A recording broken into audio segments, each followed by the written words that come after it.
Hey everybody, welcome to my channel, Chatting with Chops. My name is Karen and I try and make fun and entertaining videos that might teach you something. We're going to do another vegan baking video. This one is Christmas. We're going to do some gingerbread cookies and we're going to see if we can make them vegan. I don't think it's going to be that hard because there's not a lot of dairy in gingerbread cookies. Really the only thing that we need to replace is an egg, which I'm going to do with applesauce, but we're going to do a fun replacement with some of the molasses and see how that turns out. So if you'd like to, come along with me to make Christmas gingerbread cookies. It's Friday and I'm on fire. Here we go. We are going to make some gingerbread cookies vegan style. The first thing that the recipe has asked me to do is to put flour, baking soda, ginger, ground cinnamon, and ground cloves, and a little bit of salt in a bowl. And yes, I did put the salt in this one a little bit because I think it matters on gingerbread cookies. So I did that, and then it's basically asking for me to beat the shortening for about 30 seconds. So we're going to do that really quick. All right, so now what we're going to do is it's asking us to put 1 cup of granulated sugar in with our shortening. So we're going to do that.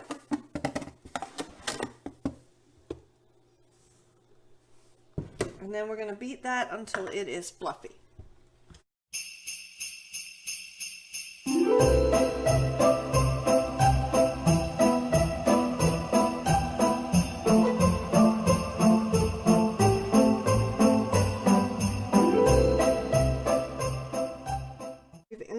Added the sugar. Now it's asking for us to add the egg, molasses, and vinegar. So this is where we only need 1 egg, so I'm going to put half of this pack of applesauce in here because that would equal out 1 egg. So we'll put that in there.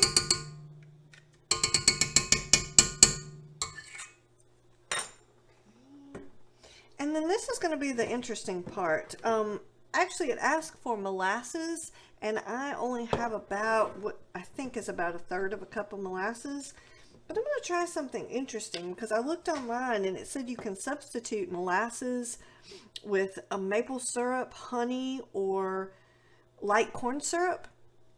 Now, there are many vegans who will not eat honey, so I'm going to be using maple syrup as my substitute and see what kind of reaction that we get from our cookies. I know that this is probably going to make them a little bit lighter in color and probably a whole lot sweeter. But we're just going to experiment with that and see what happens. So we're going to put that in there and get all of that molasses goodness. It is so very sticky. So we'll put all of that in there.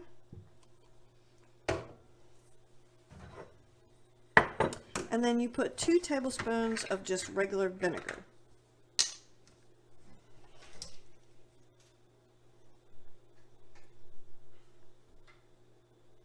So 1, and then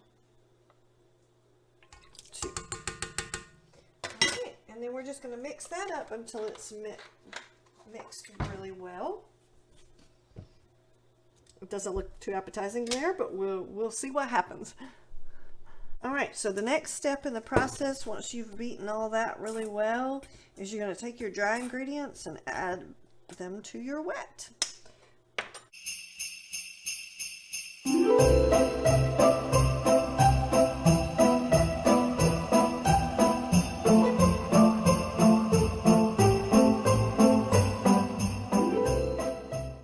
So you'll start to discover when you're about 2/3 of the way putting all your dry mixture in that your beater will start having a little bit of trouble because this dough gets kind of thick.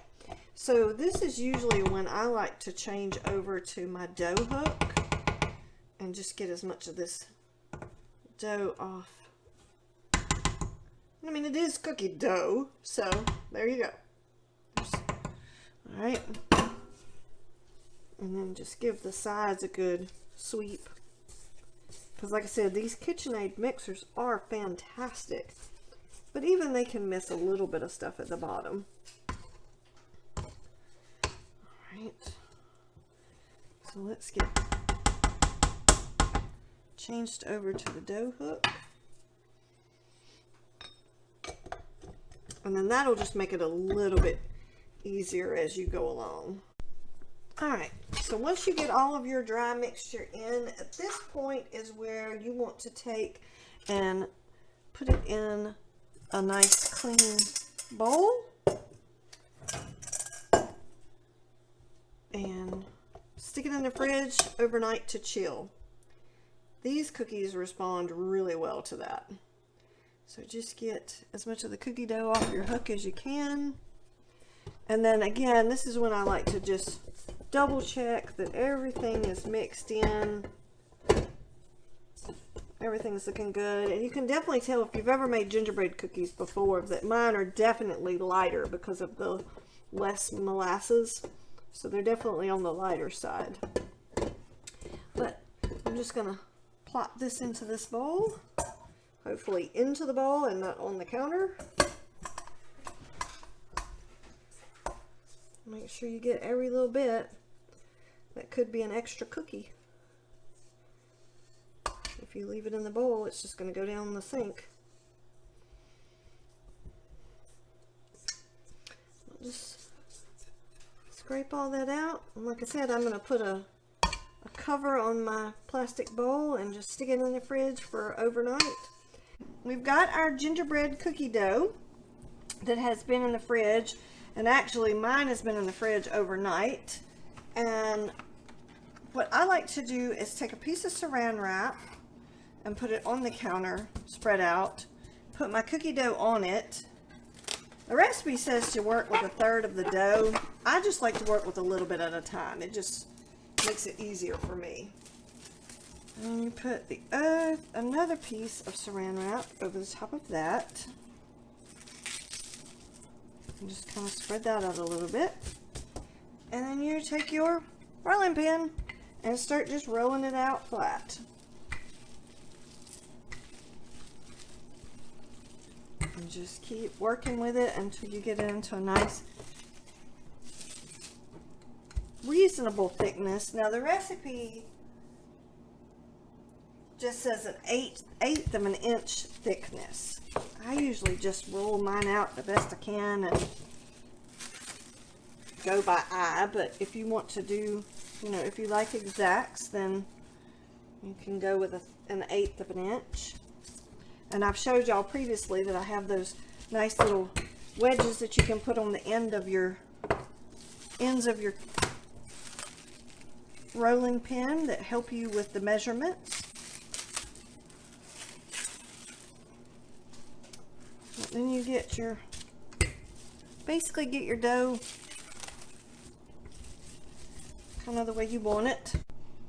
So once you have your dough basically where you can roll out a couple of cookies, then like I showed you in a previous video, you want to have your plate with your flour on it and just kind of swoosh your cookie cutter just a little bit to get the edges of it with a little bit of flour on it, and then just set it out on your dough.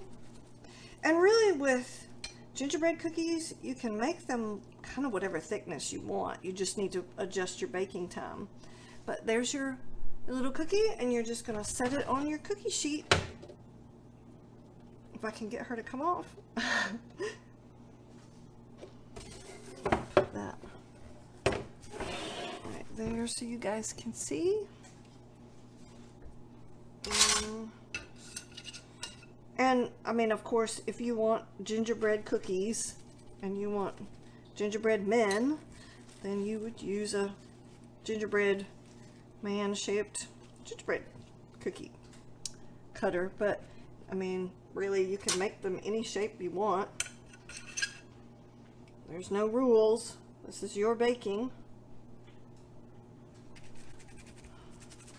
And then you just cut out the cookies that you are ready to bake. They don't spread a whole lot, so you don't have to worry about having them, you know, overly close to each other. So it's okay if they're not right on top of each other on the cookie cutter, but close enough. That way you can fit more. And just set them on your cookie sheet, and then you will cook them for 375 degrees in a 375 degree Fahrenheit oven for 5 to 6 minutes, or until they look like they're kind of crisping up on the sides. And then take them out and let them cool. And you can always reuse this dough several times. You just roll it back out again, and you'll have you'll go through the rest of the dough that's chilling in the fridge. Like I said, I like to take out small amounts at a time. That way I don't worry about it getting too warm and unusable. But that's all you need to do, and just go through your cookies, and I will come back in just a minute and show you what they look like when they're all done. Alright, well, there's the first little batch of them. I cooked them for, actually I cooked them for 8 minutes, but like I've talked in other videos that I do, my oven is really old, and sometimes it gets to be kind of fidgety on how it likes to bake. And with gingerbread cookies, I usually just try to make it where they're a little bit brown on the edges, depending on how thick they are, because you don't want them to be overly soft, but just get them a little bit brown on the edges. And I also, like I've said in other videos before, I like to try and let mine rest on the cookie sheet for a couple minutes, and then just kind of scoot them off and let them cool on a cooling rack. And you'll definitely want them completely cooled should you decide to ice them or decorate them. So now I'm just going to finish cooking through my dough that's in the fridge, and we'll come back and see the complete finished product and see how they did being vegan. Here's the finished product. I have made vegan gingerbread cookies, and it was really not that big of a deal changing the recipe that much. You just had to replace an egg with some applesauce. And then basically one other transition I made was taking, instead of using a full cup of molasses, I used some maple syrup instead. So that's why they're a little bit lighter in texture, in color. I hope y'all have enjoyed this video. Please like and subscribe and help me grow my channel, and I will see you on the next video.